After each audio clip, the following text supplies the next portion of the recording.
First one is the one that's dominating headlines coming out of this weekend, and that's Hamas releasing all 20 living hostages as Israel frees Palestinian prisoners. Here's a number for you: 738.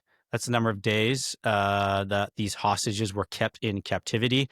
So as I said, Hamas has freed the 20 remaining living hostages. Right? There's a big, we say in French, guillemets around that. Sorry, brackets around that, because it doesn't appear, at least as of reporting that I've seen this morning, that Hamas has lived up to the agreement fully, and also returning deceased or dead hostages. They've only turned, at least when I last looked at the news a couple hours ago, they'd only turned over 4.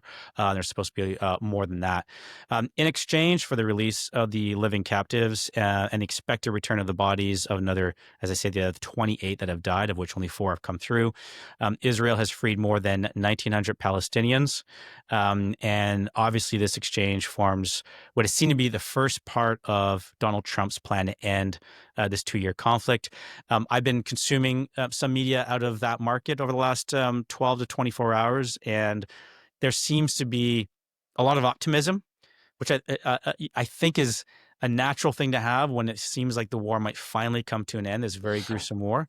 I'm not so sure I'm as optimistic as a lot of people are on this, and it's very easy for me to say this because within hours of this deal coming through, you see Hamas publicly executing known collaborators in a public square.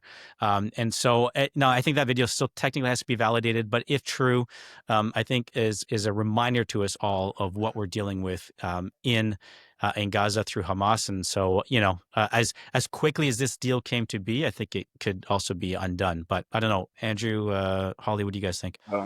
It's almost as if an Islamist terror cult that rapes people and takes hostages can't be trusted.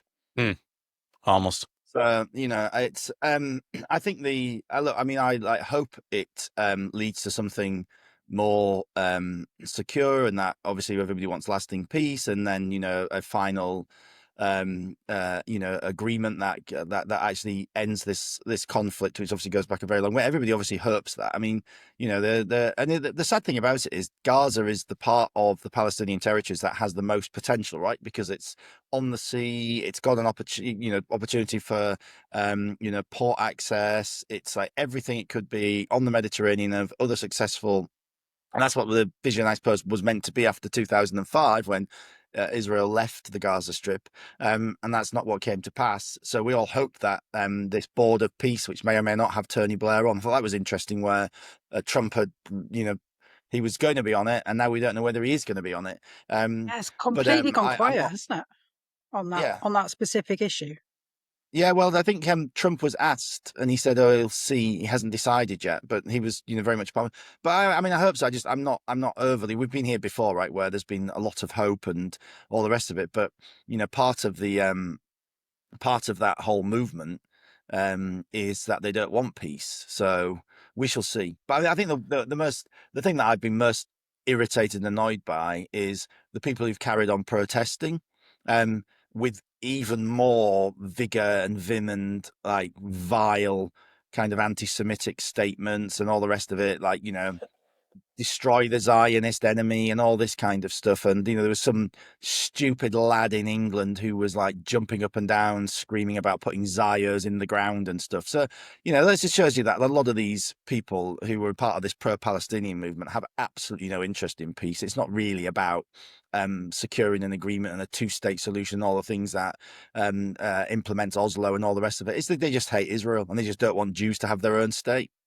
So I think that's been the most sickening thing, is seeing these people still out protesting, to the point where the government in the UK is saying it is going to take new powers so that it can ban these repetitive marches, which are taking huge amounts of police resources in London, and pissing off Londoners.